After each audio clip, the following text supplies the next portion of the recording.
Bonjour à vous qui aimez l'histoire. Nous reprenons la série de vidéos sur le sens de nom de groupe Agni. C'est après 2 journées successives de participation à des jurys de soutenance de thèse. Je voudrais ici féliciter, je peux dire, mon dernier né dans l'intellect, Dr Coulibaly Youssouf, qui hier a soutenu une thèse très brillante. Il a eu la mention très honorable avec les félicitations du jury à l'unanimité. Il a fait un excellent travail. Alors donc, je voudrais ici poursuivre, comme je l'ai dit, l'interprétation, le sens qu'il faut donner au nom de sous-groupe Agni. Nous en avons vu plusieurs, je crois que nous avons fait à ce propos 3 vidéos. Celle-ci est la 4e. Nous allons expliquer ce que veut dire le nom Djoablin. Agni Djoablin. Les Agni Djoablin qui sont dans la zone d'Agni-Blé-Kro. On les appelle aussi Suamra. Je vais expliquer aussi Suamra. Djoablin vient de quoi? Ça vient de Djoaben, qui est un des royaumes qui fait partie, un des royaumes confédérés qui fait partie de la Confédération Ashanti. Voyez.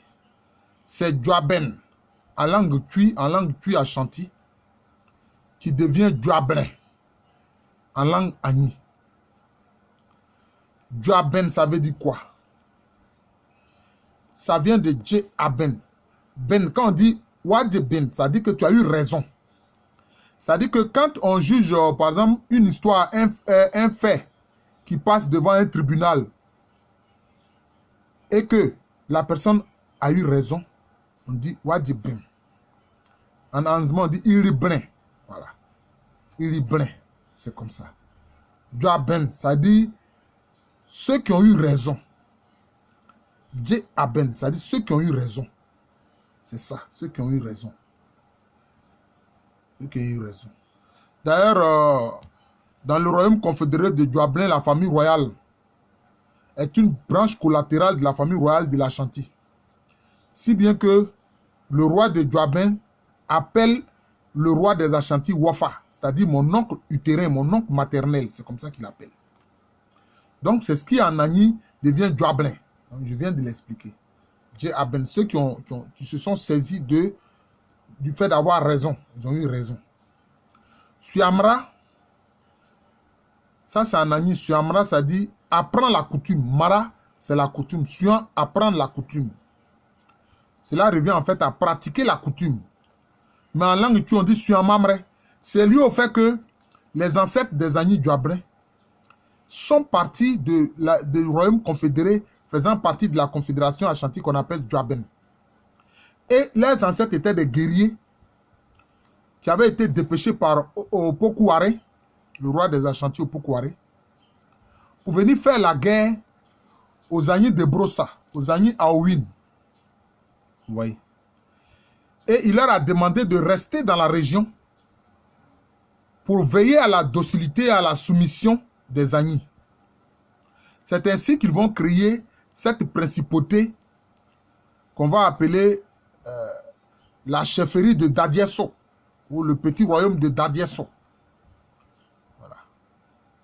Qui avait un rôle, n'est-ce pas, de ceux qui devaient veiller à la soumission des Agni de Brossa.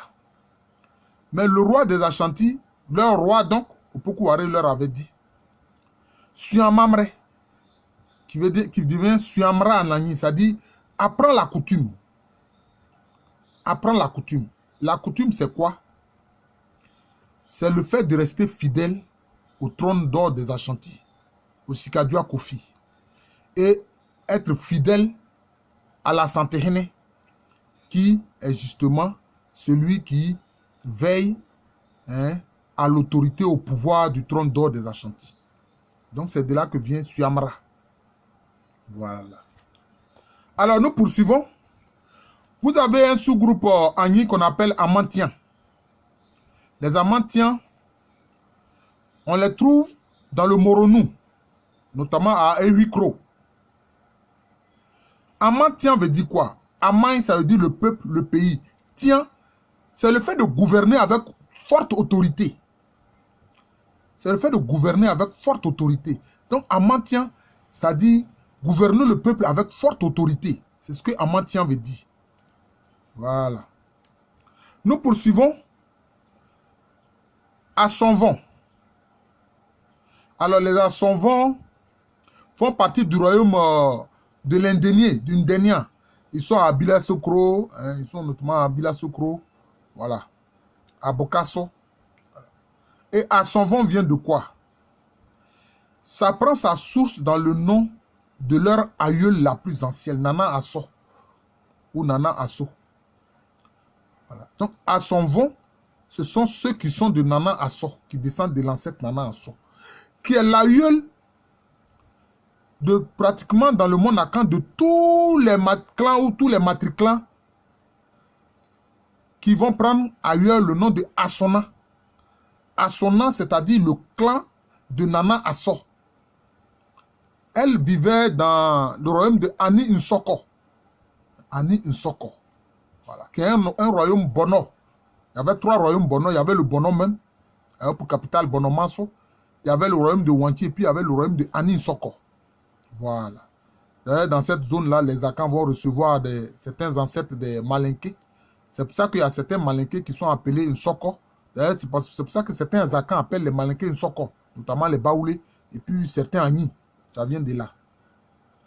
Donc, Assonvon, ça dit ceux qui sont de Nana Asso. Voilà. Les descendants de Nana Asso. Donc, ils sont du clan qu'on appelle Assona, matriclan Assona, qui quelquefois ailleurs prend le nom de Sohie, ou elle toujours la racine Sohie, et Zohile, en langue Nzema. Voilà, c'est de là que ça vient. Vous avez aussi le nom de ce sous-groupe Agni qu'on appelle Anaboula. Alors, les Anaboula, on les trouve aussi dans l'Indénié, dans l'Indénia. Ils sont à Prompronou, qui s'appelle aussi Djigné Manou. Alors, Anaboula, ça vient de quoi? Ça vient de Nana Aboura. Là aussi, ce nom est lié à un matriclan Akan qui a pour symbole le buffle. Ce matriclan chez les Ashanti est appelé Bretou. Et puis dans le Wassa est appelé Asamankoma. Voilà. Donc leur nom Anaboura, ça dit l'ancêtre buffle. Parce que le symbole de leur matriclan, c'est le buffle. Aboura, c'est le buffle. Voilà. Anaboura, ça dit l'ancêtre buffle. Cela ne veut pas dire que leur ancêtre était un buffle. Non, ça ne renvoie pas au totémisme. C'est lié au fait que le symbole de leur matriclan, c'est le buffle. Voilà. D'ailleurs, la famille royale de Wassa Fiassé, justement, dans leur histoire, ils ont eu à créer une localité qu'ils ont appelée Abourakessé. Ça dit le grand buffle. Voilà. Ça vient de là. Alors, il y a aussi le sous-groupe Agni Sohié. Voilà, Sohié. Les Sohié, on les trouve dans le Bétier. Et puis, il y a quelques-uns, il y a une famille Sohié qui s'est installée notamment dans le Sanvi, dans la région d'Aboasso, dans le village d'Assouba, auprès des Alangois, parce qu'en fait, Assouba a été créé par les Alangois. Mais il y a un lignage Sohié, venu d'ailleurs du Bétier, qui s'est installé à Assouba. Sohié, c'est lié simplement au clan de Nana Asso encore, ou Nana Asso. Sohié. Mais le hié, ça veut dire bien. Là, ça veut dire bien. Donc, ce sont encore ceux qui sont descendants de Nana Asso. Cela veut dire qu'en fait, les Sohié et les Sohié qui sont dans le Bétier et puis les Assonvon ont le même ancêtre, la même aïeule lointaine. Vous voyez, la même aïeule lointaine. Voilà. Alors, je vais expliquer le sens du nom Brafé. Je sais qu'il y a un frère qui est très actif sur Facebook qui s'appelle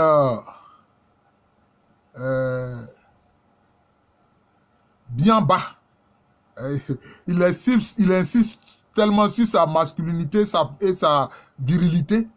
Bien bas, ça dit enfant garçon. Et puis, ça s'appelle aussi Blenzois. Il ajoute encore Blenzois. Alors, donc, je m'adresse à toi.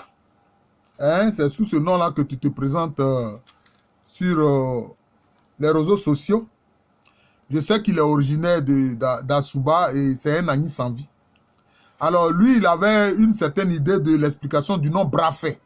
Parce que les Agni Brafet, ce sont ceux qui sont... C'est le noyau qui a été à l'origine de la création du royaume Agni sans vie. Alors, dans la région d'Aboasso. J'ai déjà expliqué sans vie, donc je ne reviens pas là-dessus. Brafet, ça veut dire quoi? Eux, anciennement, ils pensaient que Brafet, traduit notamment en Agni, ça veut dire femme agréable. Ceux qui aiment les femmes. Voilà, c'est ceux qui aiment les femmes. Bras, femme, fait agréable. Oh non, ça ne vient pas de là. Ça ne vient pas de là. Bras, il faut voir ça en tui. Je vous dis toujours, c'est en tui. Il ne faut pas oublier que ces Brafet là, quand ils venaient, ils ne parlaient même pas la langue Agni. Ils parlaient une variante de tui qu'ils appelaient Aha Kwane. Aha, d'ailleurs le nom Aha désigne simplement la chantier. Hein. Kwane, c'est-à-dire la langue du guerrier. La langue du guerrier. Aha, Ashanti, Kwane, la langue du guerrier. C'est ça. Donc, ils parlaient une variante de la langue tui. La langue que les Ashanti, les Achem, etc., les Dankira parlent. C'est ça. Alors, bras, c'est un terme qui veut dire lourd. Ça vient c'est un sang en langue tui, ça veut dire lourd. Ce qui est lourd. D'ailleurs, c'est pour ça que les ancêtres des Aladjans, ils s'appelaient Abram ou Abrem. Bras, c'est ce qui est lourd. Abra, c'est ce qui est lourd. Ça renvoie à l'idée de lourd. C'est pour ça que chez les Akans, notamment en langue tui, le jeune est appelé Abrantier. Voilà. Abrantier. C'est-à-dire que c'est celui qui est encore lourd, qui a la force, qui a la vigueur. Vous voyez? Donc, Brafet, c'est la joie de la lourdeur. Mais quand on dit c'est lourd, cela veut dire quoi? Ça renvoie à la force et à la puissance. C'est comme ça. Ça renvoie à la force et à la puissance. Parce que ce qui est lourd, c'est difficile à porter. Voilà. Donc, Brafet, c'est, je peux dire, ce qui est lourd et agréable. La lourdeur agréable, c'est ça. Mais ça veut dire, en fait, aussi, en arrière-plan, la puissance et la force agréable. C'est ce que ça signifie. C'est ce que ça signifie. Voilà. Donc, c'est en langue tui qu'il faut trouver le sens du mot Brafet. Et ce sont les Brafet, c'est le noyau qui a été à l'origine de la création du royaume Agni sans vie, avec notamment l'ancêtre Amlamano, et puis son neveu utérin Aka Essoin, qui va prendre pour nom d'oreille Aka Sima Adoukmani. Voilà, Aka Sima Adoukmani. Voilà. Alors, nous allons aussi expliquer le sens du nom Afema. Parce que il y a une zone de l'Agni sans vie, toujours dans la région d'Aboasso, qui est appelée Afema. Voilà. Afema. C'est comme ça. Alors, c'est dans la zone de Kouakourou, hein, tous ceux-là, on les appelle Afema. Afema veut dire quoi? Afé, ça vient de Afin ou Offin, qui est un fleuve. Qui est un fleuve important qui traverse une bonne partie des terres à Caen. Voilà. D'ailleurs, leurs ancêtres, ces Afema-là, leurs ancêtres, avec d'ailleurs les Alangwa et autres, ils étaient sur la rive ouest du fleuve Afin ou Offin, d'où ils ont été expulsés par les Dankira quand les Dankira ont commencé leur expansion. Donc, Afema, ce sont ceux qui sont du fleuve Afin ou Offin. Voilà. Ça détermine donc une part de leurs origines un peu lointaines. Voilà. Une part un peu de leurs origines lointaines. C'est ce que Afema veut dire.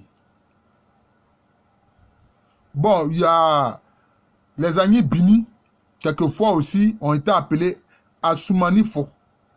Les Agni Bini, quelquefois, ils ont été appelés Asumanifo.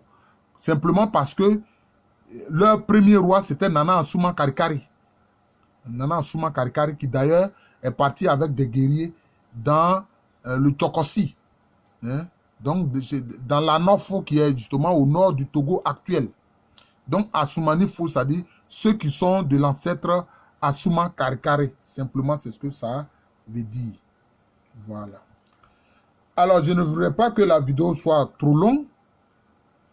Je pense que je vais expliquer un dernier nom. Un dernier nom.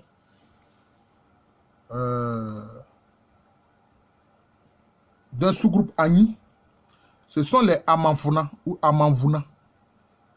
Les Amanvuna qu'on trouve chez les Anor, les Amanvuna.